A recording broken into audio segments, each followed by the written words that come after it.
Hello, Libra, and welcome to Eye of the Centaur, 2024 spring reading from Eric Francis and Planet Waves. That would be me, your friendly neighborhood astrologer, here to continue the process of unfolding the incredible astrology of the spring of 2024.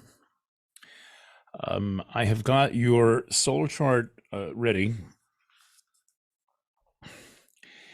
And as you can see from these orange lines, the most influential astrology, which spans from Pluto in Aquarius, your fifth, out through Sedna into Gemini, your ninth place, is all focused in this angle of your chart called the zone of projection. This is the exterior world that you perceive and the field of interaction, or let's say most interaction that is directly accessible, where you have to do a little bit less to get that going rather than doing a little bit more in the other houses. Here is the zone where it really seems like things kind of happen, but you are directly involved in that. You are obviously, at the very least, the lead co-author of your own story.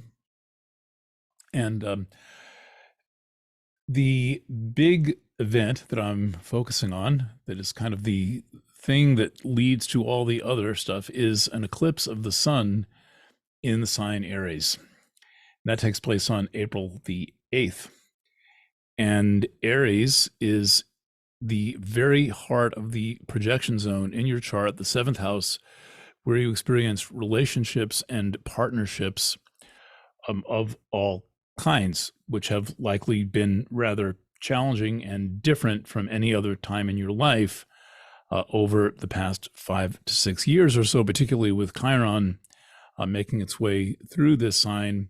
Though Uranus was there recently, for someone who likes balance and reciprocity, it certainly has been challenging having those things stabilize and be real. Did I say challenge and balance, Libra, and reciprocity? But the theme has been a kind of ongoing challenge to your stability going back a long way.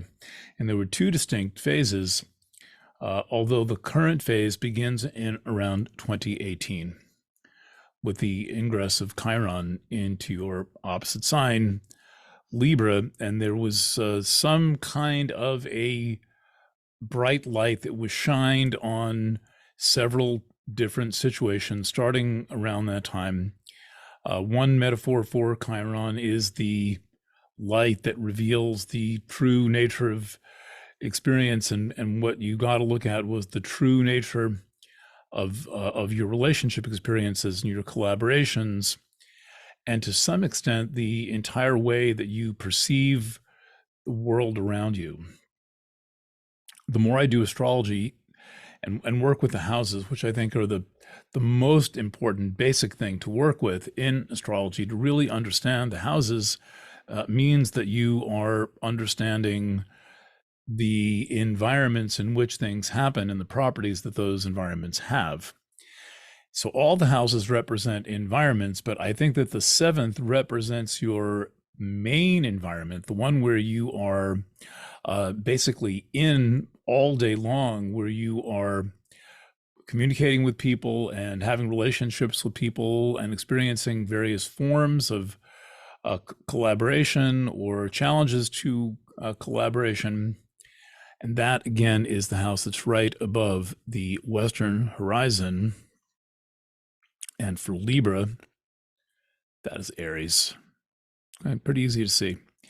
Now, I have made an understated version of what is going on here in Aries in the spring of, in the very rapidly approaching spring of 2024.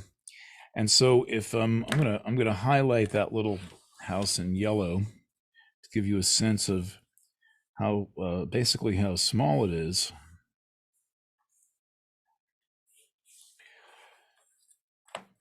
Here in my advanced graphics workshop, this is the seventh place. It's Aries, and I've written in shorthand the main things that are going on, but actually, when you look at the chart, it looks like this, and from here all the way out to here is what's going on in Aries, and there are really two major events. One is a total eclipse of the sun at 1924 degrees of Aries, and then the other is a very close conjunction of Mercury and Eris, 3 arc minutes, with Mercury retrograde, it's kind of hidden there, leaning into making the conjunction to Eris at the exact moment of this eclipse. I mean, it's so close that the two planets are indistinguishable.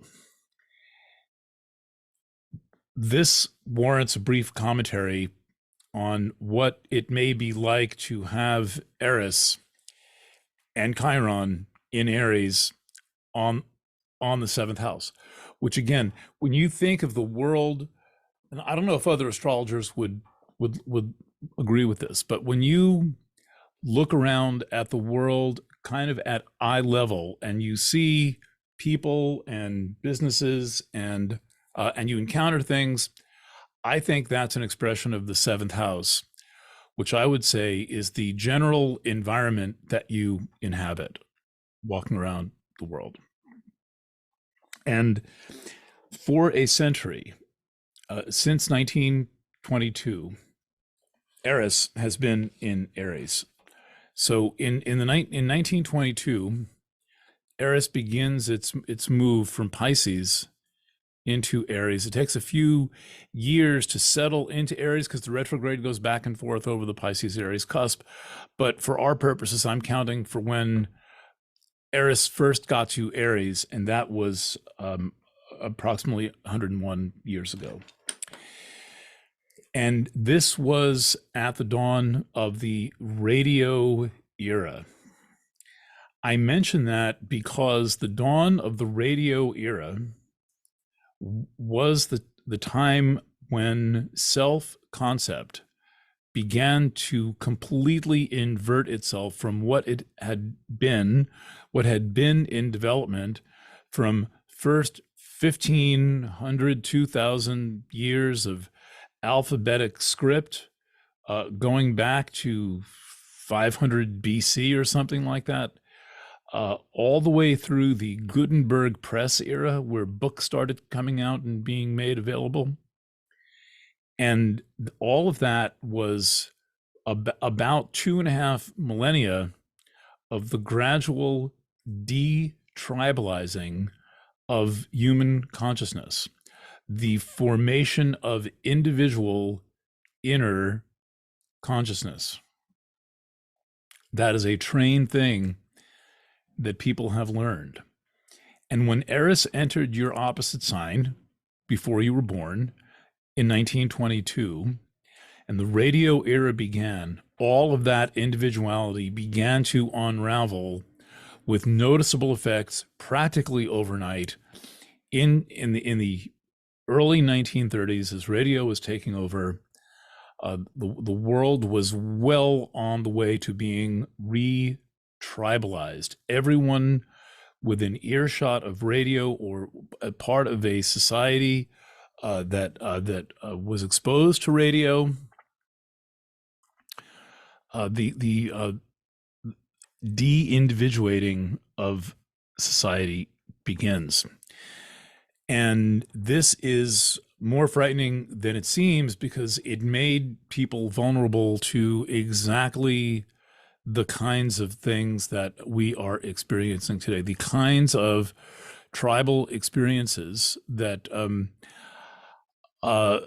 perhaps I am more disturbed than most people because I see these incidents